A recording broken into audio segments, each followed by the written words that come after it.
지난 10일 노벨 문학상을 받은 한강 작가 한강 씨가 수락연설 만찬 때 연설을 했습니다. 제가 직접 보진 않았는데 이렇게 영상으로 올라온 내용들을 쭉 보니 자신의 저서들을 쭉 소개하면서 저서들을 통해서 자신의 문학 세계 전반에 걸친 생각을 좀 정리하고 또 문학적인 고뇌, 그러한 경험, 그리고 자신의 문학이나 세계 문학에 대한 방향에 대해서 견해를 밝혔더라고요. 그가 늘 그런 궁금증을 가졌나 봐요. 과거와 현재, 과거가 현재를 도울 수 있을까? 퀘스천 마크를 늘 하고 있었고요. 죽은 자가 산 자를 구할 수 있을까? 그런데 계엄을 이렇게 12월 3일 계엄하고 일어나고 그게 또 마무리가 되는 과정을 통해서 그가 그런 이야기를 분명히 했더라고요. 과거가 현재를 도울 수 있다. 또 죽은 자가 산 자를 구할 수 있다라고 하는 정말 의미심장하면서도 울림이 있는 말을 한 것을 제가 보았어요. 이 말을 이해하기는 어렵지 않거든요. 계엄을 경험한 세대는 계엄이라고 하니까 너무 놀랐어요. 밤중에도 막 뛰쳐나왔어요, 국회로. 계엄을 경험하지 못한 세대는 학습이 되었는지 또 놀랐어요. 또 놀랐어.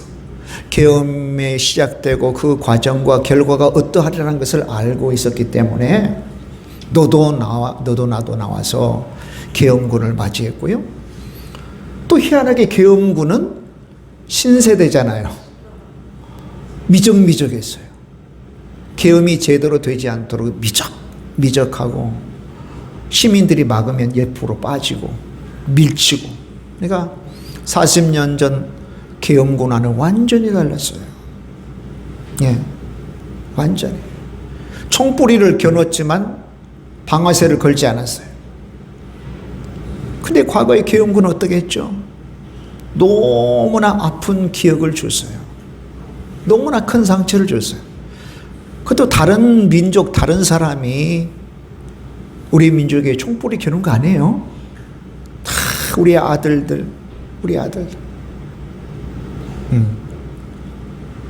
그러니까 그런 복잡한 정말 아픈 현대사의 기억들이, 과거들이 우리 가운데 있는 거죠.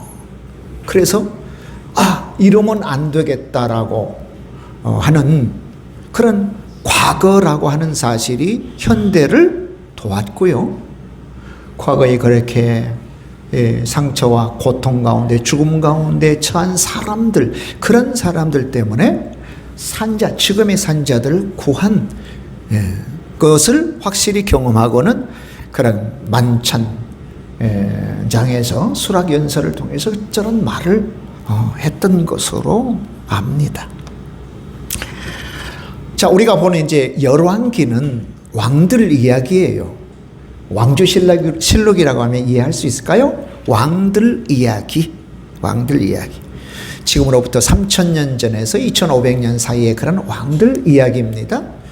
다윗 이야기 잠깐 나오지만 주로 이제 솔로몬, 그 다음에 분열되어진 남북 왕조의 왕들 이야기가 열왕기 상하에 이렇게 수록이 되어 있습니다. 그런 왕들과 백성들의 삶이 특별히 열왕기에는 어떤 관점이 두드러지느냐면 하나님의 말씀을 단단히 붙잡고 그 말씀대로 쫓아가면 흥왕하더라. 하나님의 말씀대로 행한 왕을 하나님께서는 선하다고 평가하더라는 거예요.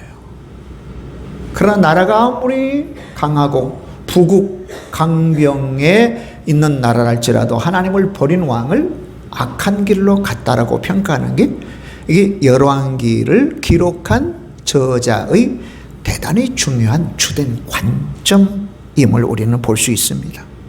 그러니까 하나님 말씀 중심으로 살면 그 왕도 형통하고 그 나라도 흥왕하고 그 땅도 지켜냈는데, 하나님 말씀을 버리니 하나님이 왕도 버리고 백성도 버리고 그 땅, 복된 땅, 가나안 땅도 버렸다라고 하는 게 이 열왕기서의 내용입니다.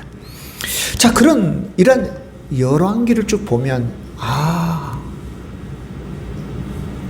아무리 초기에 위대한 통치를 하고 위대하다고 평가받는 왕도 정말 나약하구나, 나약한 인간에 불과하구나, 연약한 인간에 불과하구나, 아주 죄된 본성에 영향받을 수밖에 없구나라고 하는 것을 결론 맺을 수가 있는 동시에 뭐예요? 온전하신 왕이 필요하다. 온전하신 예수 그리스도를 보게 해요. 온전하신 왕은 예수님밖에 없구나. 할렐루야. 예수님을 바라고 예수님을 소망하게 되는 거예요. 아무리 사람은 위대하다라고 평가받지만 온전하지 못하구나. 온전하지 못하고. 그러니까 너도 나도 온전하지 못한 저와 여러분이 누가 누구를 뭐라 하겠어요? 그래서 온전함에 이르게 하는 예수님을 더 갈망하게 되죠. 할렐루야. 아멘이죠. 그래서 예수 그리스도 왕이신 예수님의 통치, 다스림, 그게 뭔가요? 예수님 말씀대로 사는 거예요. 예수님 말씀 듣고 예수님 성품 본받고 예수님이 하라고 하는 거 하고 하지 말라는 거 안 하는 거예요. 이게 통치 받는 거예요. 다스림 받는 거예요. 그 삶이 복되구나, 그 삶이 형통하구나라고 하는 것을 이제 강조하고 있는 것입니다. 자, 실패와 저주와 멸망의 삶을 다시 경험하지 않으려고 하는 사람들에게는 과거가 현재를 돕고요, 또 죽은 자들이 산 자들을 구하는 것입니다. 그러나 과거를 잊은, 이 과거를 뭐라고 하죠? 역사라고 하죠. 역사. 과거를 잊었다, 역사를 잊은 사람들에게는 다시 그 저주와 실패와 멸망의 길을 가게 되는 것입니다. 가게 되는 것입니다. 그래서 역사학자들이 이구동성으로 말하는 게 있어요. 역사를 통해 배울 수 있는 것을 배우는 것이 아무것도 없다는 거예요. 보통 사람들이 역사를 통해서 배워야 되는데 배울 수 있는 게 없다는 거예요. 배울 수 있는 사람이 없다는 거예요. 안 배운다는 거예요. 그러니까 계속 실패 역사를 반복한다는 거죠. 이게 사람의 속성이라는 것입니다. 여러분, 우리가 성경을 보는데 뭐 열왕기든 그 이전의 성경이든 다 과거에 기록된 역사들 아니겠습니까? 물론 하나님 때문에 그 역사가, 과거 역사가 현재성이 있으면서 동시에 미래성이 있어요. 하나님 때문에 그렇습니다. 그럼 우리가 열왕기든 역대상이든 왕들의 이야기는 과거에 살았던, 뭐 3000년 전에 살았던, 뭐 2500년 전에 살았던, 4000년 전에 살았던 아브라함, 그런 이야기들을 우리가 살펴보면서 하나님께서 기뻐하셨던 길을 우리가 가고, 또 하나님께서 하지 않는 일은 우리가 안 가는 것이, 이게 옳은 판단이고 옳은 길인데, 아니 나도 모르게 우리도 모르게 실패 길을 가는 거예요. 그럼 과거라고 하는 게 현재를 도울 수 있나요?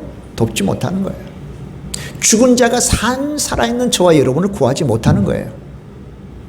그러니까 과거가 현재인 저와 여러분을 도울 수 있도록, 할렐루야, 죽은 자들이 살아있는 저와 여러분을 도울 수 있도록, 구할 수 있도록 하나님의 말씀을 유념하고 이들의 행적을 잘 살펴 따져보아 우리가 가야 할 길, 행할 길을 정하여 가는 것이 대단히 지혜로운 거다. 아멘이죠? 아멘, 아멘, 아멘. 그래서 과거를 발판 삼아 미래를 향하여 도약하는 현재가 되어야 한다는 것입니다. 자, 그러면 우리 왕인 솔로몬 오늘 소개되잖아요. 자, 왕정 초기에는 대단히 하나님 중심의 사람이었어요. 솔로몬이 통치하던 초기 하나님 중심, 말씀 중심. 예. 그래서 하나님 중심과 말씀 중심의 삶으로 통치했다고 하는 내용을 오늘 3장에 담아 놓은 거예요. 크게 두 가지잖아요. 크게 두 가지 내용을 담았죠. 그죠? 하나는 1000번제를 드렸다. 1000번제. 그야말로 1000번의 제사를 드린 거예요. 뭐 간혹 어떤 사람 중에는 1000번이니까 1000일 동안 드렸다. 뭐고 또 성경에는 1000일이라고 마땅히 지정하지 않았으니까 틀린 말이 아닐 수도 있어요. 또 어떤 사람은 1000마리의 번제를 하루에 드릴 수 있을 만큼 다 드렸다. 뭐 하루에 뭐 20마리 드리면 뭐 1000마리 제사는 며칠 계산이 되잖아요. 그죠? 하루에 막 20마리씩, 아마 하루에 막 몇십 마리씩 드렸다. 뭐 어느 것을 우리가 나는 그거 좋은 생각이야 라고 해도 무방하지만 결국 뭐 1000일 동안 번제를 드렸던 아니면 하루에 드릴 수 있는 어마어마한 수량의 양의 그런 제물을 드렸던 정말 중요한 건 뭡니까? 하나님을 향한 온전한 사랑, 지극한 사랑과 믿음과 그 다음에 헌신을 드렸다는 거예요. 예. 무슨 말씀인지 아시죠? 그 번제를 통해서 솔로몬이 얼마나 하나님을 사랑하는지, 얼마나 하나님의 통치, 하나님을 통한 은혜와 복을 믿는지, 하나님을 믿는지, 그리고 얼마나 하나님께 헌신하는지를 번제를 통해서 보여줬다는 데 있는 거예요. 그러니까 이 솔로몬의 믿음, 하나님을 향한 사랑, 하나님을 향한 헌신이 지금 이 열왕기 기자를 통해서 소개되고 있는 거거든요. 자, 이게 1절부터 15절까지 우리가 읽어본 본문. 또 16절부터는 두 여인에 대한 재판에, 뭐 솔로몬이 재판한 게 한두 건이겠어요. 그 예로 뭐 우리가 너무나도 잘 아는 재판 사건이 있잖아요. 예, 두 여자가 서로 이 살아있는 아기 하나를 데리고 와서 자기 아기라고 그러니까 솔로몬이 나중에 그 아기를 잘라가지고 반으로 나눠서 가져라. 나의 아이를 잃을지언정 죽일 수 없는 게 참된 의미의 사랑이에요. 아닙니다. 차라리 제가 포기하겠습니다. 저 여자에게 주세요. 솔로몬이 너가 진짜 어미다. 정말 지혜로운 재판이잖아요. 그죠? 그렇다면 이 솔로몬은 정말 의롭고 공정한 재판으로 나라를 다스렸다는 거예요. 얼마나 기가 막히고 좋은 겁니까? 우리나라도 계속 문제가 제기되는 게 공정하지 못하다는 거잖아요. 공정하지 못해. 공정하지 못해. 어떤 사람은 50억 받아도 무죄예요. 어떤 사람은 800원어치 돈을 훔쳤다고 해서 직장에서 쫓아내는 거. 여러분, 판결은 공정합니까? 공정하지 못하잖아요. 그 죄값에 대해서 죄를 묻는 거 틀림없어야 돼요. 수십억에 대한 것을 갈취한다면 그에 대한 죄값을 물으면 되고, 우리에게는 다 법 상식이 있는데 어느 누구나 공정해, 그 정도는 벌 받아야 돼, 이 제기하지 않잖아요. 근데 어떤 요인이 작용이 되었는지 몰라도 억울해. 내 일이 아니라고요? 여러분이 아니라고요? 아니요, 우리의 일이에요. 저와 여러분에 관한 이야기예요. 그래서 우리가 신경 써야 되고 관심을 기울여야 되고 들여다보아서 공정한 사회로 가자. 공정한 사회로 가자. 라고 하는 거거든요. 근데 지금 솔로몬은 하나님의 뜻을 이어받아서 공정한 통치를 하는 거예요. 그런 내용들이 솔로몬의 통치 초기에 있었다고 이해를 우리에게 두 가지 들어주는 거예요. 이게 열왕기상의 3장의 내용입니다. 내용입니다. 그런데 11장으로 넘어가면 내용은 달라져요. 중후반. 하나님을 떠나요. 많은 여자들을 아내로 삼고 예루살렘 거리에 성전, 우상 성전들을 지어버려요. 그리고는 우상을 섬깁니다. 하나님을 떠나는 솔로몬, 아주 비극적인 솔로몬을 11장에 그리고 있어요. 성경은 미화하지 않아요, 여러분. 그래서 성경인 겁니다. 사람들이 기록하고 의도를 가지고 있다면 위대한 왕의 그런 허물들을 좀 이렇게 뺐을 건데 성경은 그렇지 않아요. 적나라하게 기록해. 실패한 왕이죠. 실패한 왕. 자, 사랑하는 여러분, 이 솔로몬의 타락 이후에 나라가 분열이 되어서 수십 명의 왕들이 생겨 나라를 통치하지만 결국은 그 나라가 망하고 맙니다. 물론 선하다라고 하는 왕이 몇 명은 있으나 그 왕들조차도 허물이 많아요. 허물이 많아. 연약합니다. 나약합니다. 여전히 부족함에 투성이에요. 결국 사람 왕의 한계가 있다. 사람 왕의 한계를 잘 보여줍니다. 그러므로 왕이신 그리스도 예수님을 간절히 소망하게 하는 게 이 바로 열왕기서 전체의 내용인 것입니다. 자, 그러면 왕 대신 예수님은 어떤 분이신가요? 왕 대신 예수님. 여러분, 우리를 구원하신 예수님이시잖아요. 할렐루야. 예수님은 우리의 구주가 되셔요. 구원의 주인이 되세요. 구원하셨을 뿐만 아니라 늘 우리가 구원의 능력 가운데 살도록 우리 가운데 역사하시는 분이 바로 예수님이세요. 구약은 오실 예수님에 대해서 수없이 예언합니다. 말씀으로, 상징으로. 그래서 구약은 예수님에 관한 말씀과 상징으로 가득 찼다고 봐도 과언이 아니에요. 자, 그 탄생 예언이 신명기 18장, 물론 많이 있지만 몇 가지만 뽑아서 우리가 정리해 보면, 모세는 신명기 18장 15절 16절에 이렇게 예언하고 있습니다. 한 선지자를 일으키실 텐데 너희는 그의 말을 들어야 된다. 한 선지자를 일으키실 텐데 너희는 그의 말을 들어야 된다. 내 형제 중에 선지자 하나를 그들을 위해 일으키고 내 말을 그 입에 둘 것이니 그에게 명령하는 것을 그가 백성들에게 다 말할 것이다.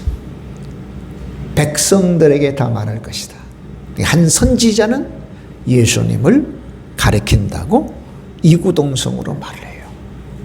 그러니까 율법 가운데, 그죠? 율법 가운데 예수님의 탄생, 예수님의 오심을, 왕 대신 예수님의 오심을 모세가 이렇게 예언을 했습니다.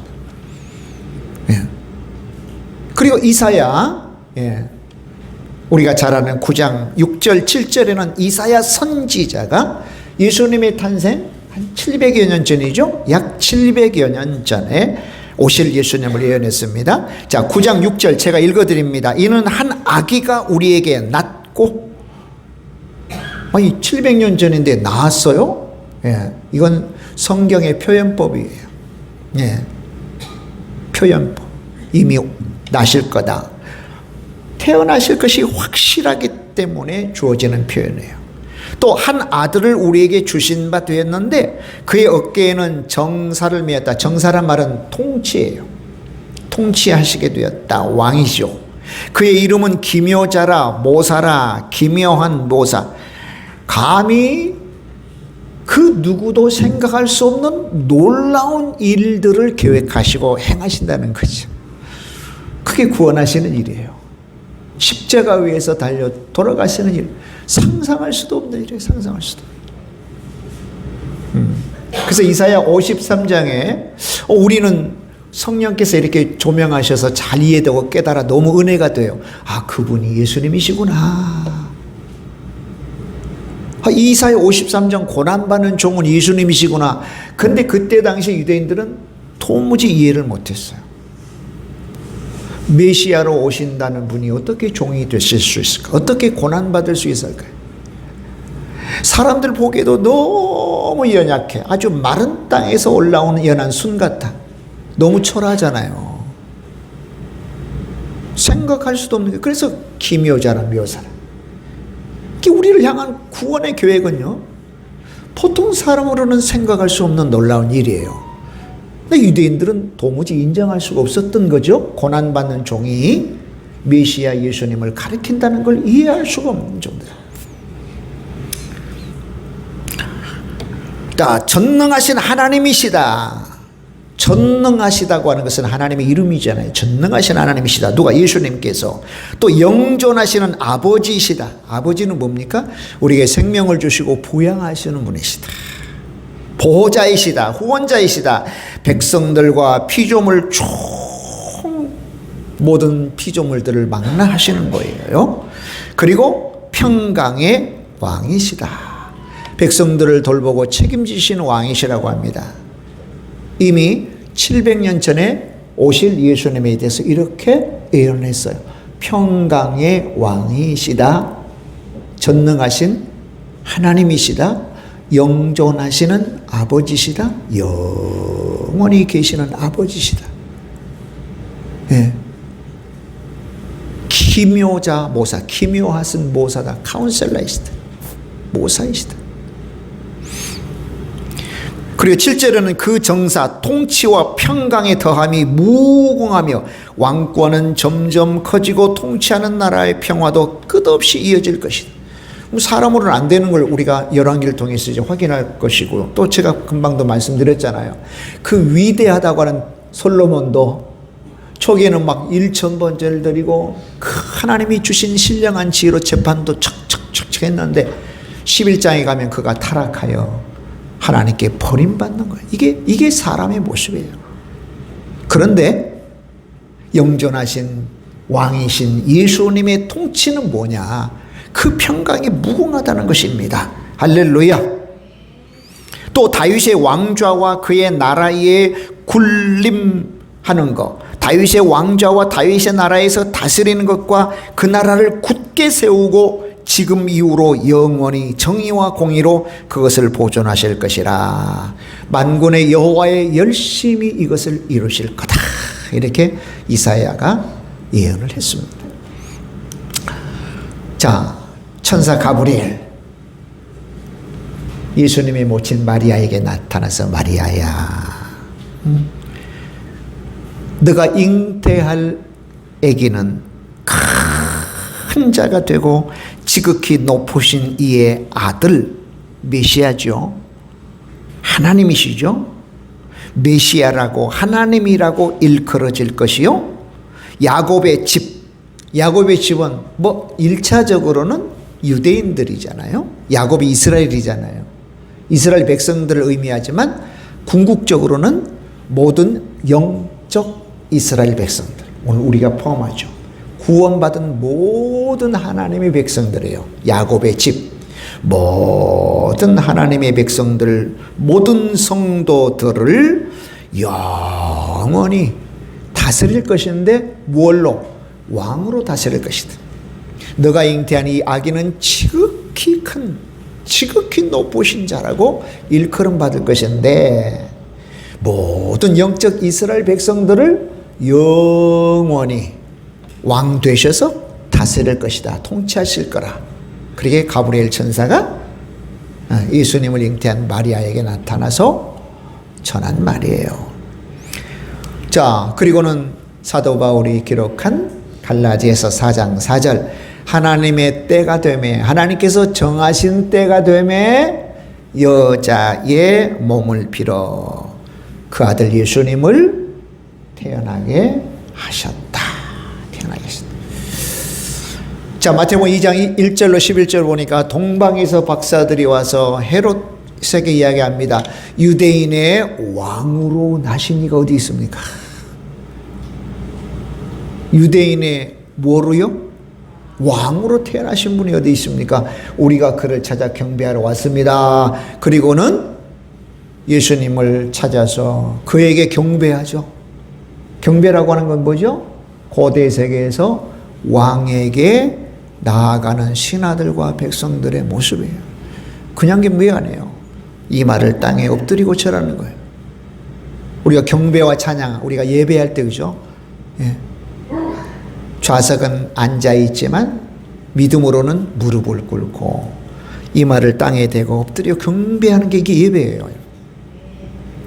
그리고는 왕으로서 받게 되어질 마땅한 선물 주고 가죠. 그죠? 황금과 유향과 모략이에요. 네. 아니 이방인 박사들은 예수님을 왕으로 여기는데 정작 유대인들은 예수님을 왕으로 여기질 않아요. 자, 그리고 왕이신 예수님의 탄생을 접한 목자들은 천사들이 야 너희 위에서 그리스도 주이신 예수님이 태어나셨거든 하고 소식을 전하자 각 천사가 전한 말대로 쫓아가 보는 거예요. 베들레헴으로.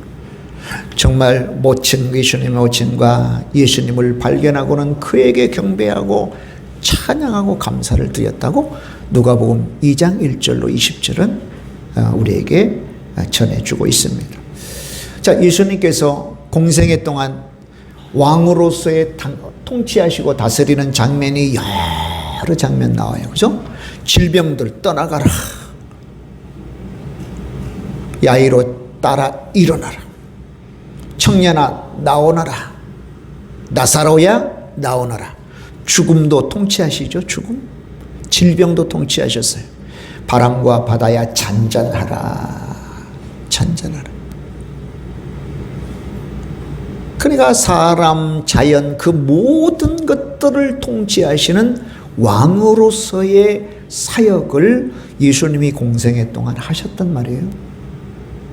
그 왕 되신 예수님을 저와 여러분이 나의 구주, 나의 주님, 내가 사랑하는 주님으로 믿고 있습니다. 할렐루야. 참으로 영광스러운 일이에요. 참으로 영광스러운. 여러분 꼭 기억하십시오. 예수님 한 분이면 돼요. 예수님 한 분으로 만족해야 돼요. 예수님 한 분이면 충분해요. 아멘. 그리고 빌라도 앞에서 너가 유대인의 왕이냐? 그래 내가 그러하다. 그래. 다른 이야기들은 반응하지 않았어요. 근데 네가 유대인의 왕이냐? 너가 말하였도다. 너가 말한 대로 그러하다. 자, 사도 요한이 요한계시록에서 백마를 타고 모든 악과 사단을 멸하시기 위해서 임재하시는 예수님을 어떻게 묘사했느냐면 옷과 다리에 쓰여졌는데 뭐라고 쓰여졌느냐? 만왕의 왕이요 만주의 주시라고 쓰여졌다고 그랬어요. 따라서 봅시다. 만왕의 왕이요 만주의 주이시다. 그래서 만왕의 왕은 왕들 중에 왕이에요. King of Kings. 왕들 중에 왕이에요. 백마를 타고 오시는 예수님을 환상 중에 보고는 다리와 옷에 쓰여진 그대로 만왕의 왕이시오 만주의 주이시다.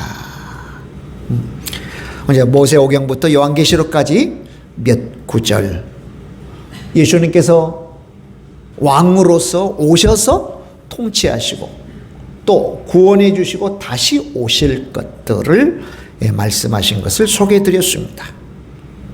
예수님이 왕 되심을 누가 부인할 수 있을까요? 아무도 부인할 수 없어요. 왕 되신 예수님을 아무도 외면할 수 없습니다. 오직 왕이신 예수님의 통치와 다스림을 저와 여러분이 간절히 기대하고 소망하셔야 됩니다. 할렐루야. 그러면서 이 땅에서 우리가 살고 있죠. 그죠? 지금도 예수의 통치, 예수님의 다스림이 우리 가운데 있습니다. 그건 뭐예요? 내가 예수님 말씀을 들으며 삽니다. 내가 예수님의 성품을 본받습니다. 내가 성령님의 능력을 덧입어 예수님의 일을 갑니다. 요거 예수님의 통치인 거예요. 예수님이 다스림이신 거예요. 아멘. 천국 하나님 나라죠. 예수님 나라죠.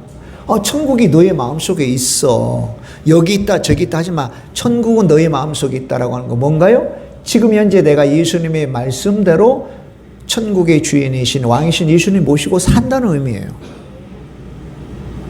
사실은 천국은 죽어서만 가는 곳이 아니에요. 이미 천국의 삶을 맛보고 더 온전함으로 천국에 들어가는 거죠. 우리가 죽으면. 아멘. 그러니까 저와 여러분이 하루를 살더라도 천국의 삶을 맛보고 살아야 되는 거예요. 맛을 봐야 돼요. 천국의 삶을 살아야 돼요. 그러려면 천국의 주인이신 왕이신 예수 그리스도의 통치, 다스림 가운데 있어야 되겠죠? 아멘? 예수님이 일로 가라 하면 우리는 절로 가면 안 되겠죠? 일로 가라면 일로 가야 돼. 하라 하면 해야 돼. 하지 말라면 안 하면 돼. 이게 예수님의 통치인 거예요. 그러면 생명의 주인이신 예수님의 통치받으면 생명적 삶이 우리 가운데 있고, 복의 주인이신 예수님의 통치를 받으면 복이 우리 가운데 있는 거, 요거 당연한 거 아니에요? 요거 이치적인 거 아니냐고요. 이게 논리적인 거 아니냐고요. 내가 예수님의 말씀대로 살았는데 생명과 능력의 삶이 내게 없습니다. 요건 뭔가 잘못됐죠. 그렇게 살았으면 없을 리가 없어요. 다른 내용으로 살았기 때문에 그렇죠. 아니면 그렇게 살지 않았는데 표현은 나 예수님 믿으며 살았습니다. 이렇게 표현할 수도 있겠고요. 여러분 정확하고 정직합니다. 우리가 예수님 안에 있으면 예수님의 통치 받아들이면 금방 그 결과 효과가 나타나요. 꼭 기억하셔야 됩니다. 아멘. 자, 그러면 생명과 능력의 왕의 통치, 다스림의 삶은 뭐냐? 여러분, 예수님께서 6장에서요 어떤 말씀을 하셨느냐면 6장 50절에 나는 하늘에서 내려온 떡이다. 생명의 떡이다. 영생을 얻고 마지막 날 예수님께서 우리를 다시 살리신다고 기록을 하고 있습니다. 그리고 내 살을 먹고 내 피를 마셔야 내 안에 거하고 나도 그의 안에 거하여 나로 말미암아 살 것이라고 하셨습니다. 이런 교훈을 뜬금없이 주신 게 아니라 오병이어의 기적 뒤끝에 주신 교훈이어서 제자들이 너무나도 잘 이해하고 받아들일 수 있었던 거예요. 여러분, 예수님을 먹고 예수님의 살과 피를 먹고 마신다는 것, 생명의 떡이신 예수님을 먹는다고 하는 것은 받아들인다, 믿는다라고 하는 것입니다. 그게 구체화되는 거 뭐죠? 예수님의 말씀을 듣는 거예요. 여러분, 흉악한 소식들 듣지 마세요. 흉악한 소식들 듣지 마세요. 신문도 그냥 제목 기사만 보세요. 훑어볼 것도 없어요. 훑어볼 것도. 별로 유익되지 아니할 영상들, 그런 내용들을 왜 그렇게 볼 필요가 뭐 있습니까? 아주 보지 말라는 게 아니죠. 우리 기도해야 되니까 어느 정도 내용은 파악해야 되지만 그것에 몰입할 건 없다. 대신에 흉악한 소식이 아니라 복된 소식 들어야 된다. 아멘? 복음은 뭡니까? 예수 그리스도예요. 주님의 말씀이에요. 더 많이 복음을 듣고 더 많이 내 마음속에 복음으로 채워놔야지 요즘 같은 세상에 벌떡벌떡 화를 내고 분노하고 이럴 수 있어 저럴 수 있어 그거 하지 않게 돼요. 그거 하지 않게 돼요. 또 예수님의 성품 최고지요. 사랑의 성품, 화평의 성품, 또 평강, 온유, 자비, 절제, 이런 성품들 본받는 거죠. 가장 안전한 길 예수님의 길이에요. 근데 예수님의 길 우리가 쉽게 갈 수 없어요. 그래서 하나님의 능력을 덧입는 거죠. 이거 예수님의 살을 먹고 피를 마시는 거예요. 즉 믿고 받아들이는 것이죠. 그리고 이제 요한복음 15장에서는 풍성한 삶을 누리는 비결. 나는 포도나무여 너희는 가지다. 가지 끝에서 포도 열매가 맺는데 포도 열매를 맺기 위해서는 가지가 할 수 있는 건 아무것도 없어요. 그냥 나무에 붙어 있기만 하면 돼. 붙어 있기만 돼. 떨어지면 안 돼. 붙어 있으면 돼. 붙어 있으면. 이런 우리가 하나님을 믿어야 됩니다. 종교 생활을 하는 게 아니라 하나님을 믿어야 돼요.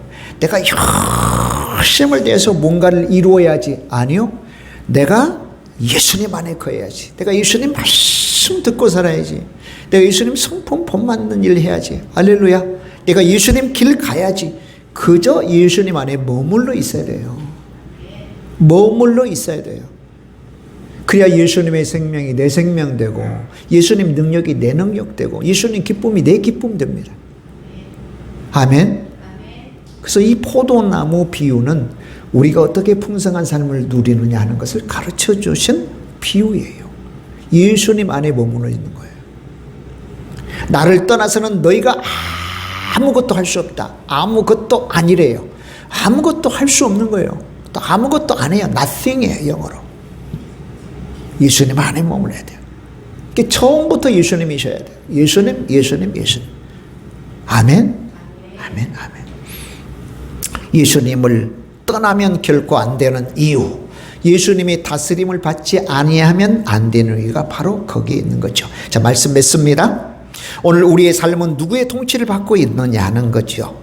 뭐 잠깐 있다가 사라져버릴 것들에 그냥 꽁꽁 매여 있는 것은 아닌가. 사도 베드로가 베드로전서 1장 3절 이하에 말한 것처럼 썩고 냄새나고 먼지처럼 사라져버릴 것들에 가장 매여 있는 건 아닌가. 통치받는 건 아닌가. 다스림 받고 있는 건 아닌가. 영원한 예수님의 생명이 있는데 그 생명은 두 번째 하고 첫 번째는 그저 썩고 냄새나고 사라져버릴 것들에 그저 매임받고 통치받고 있는 건 아닌가. 어느 한순간에 정말 썩고 냄새나고 연기처럼 먼지처럼 사라져버릴 것입니다. 그러나 예수님은 썩지 아니하셔요. 냄새나지 아니하셔요. 영원히 있을 하늘 기업을 우리에게 주십니다. 그러시려고 우리를 위해서 죽고 부활하셨다고 베드로전서 1장 3절은 말씀하고 있는 거예요. 바로 이 예수님 안에 우리가 꼭 거하시자고요. 할렐루야. 이 예수님을 기뻐하고 즐거워하시자고요. 그리고 예수님의 통치가 온전히 이루어지도록 우리가 우리 자신을 내어드리는 게 너무 중요해요. 거부하면 거부한 대로 통치가 이루어지지 않아요. 그럼 너가 마음대로 해보려면 해요. 그러나 주님, 나를 다스려 주십시오. 나를 통치해 주십시오 하면 알았다, 온전히 그렇게 해주마라고 해요. 할렐루야. 자, 사람 왕 부족해요. 너무나도 연약해요. 그러나 왕이신 예수님 온전하셔요. 그 예수님이 지금 우리의 주인이 되셔요. 우리를 너무 사랑하셔요. 우리의 필요한 것으로 모든 것으로 공급하셔요. 할렐루야. 예수님 한 분으로 만족할 수 있어요? 한 분이어야 돼요? 한 분이면 충분해요. 할렐루야. 오늘도 예수, 예수, 예수, 예수님, 예수님, 예수님. 우리의 입술에서 늘 예수님이 떠나지 않는 삶이 꼭 되시기를 바랍니다.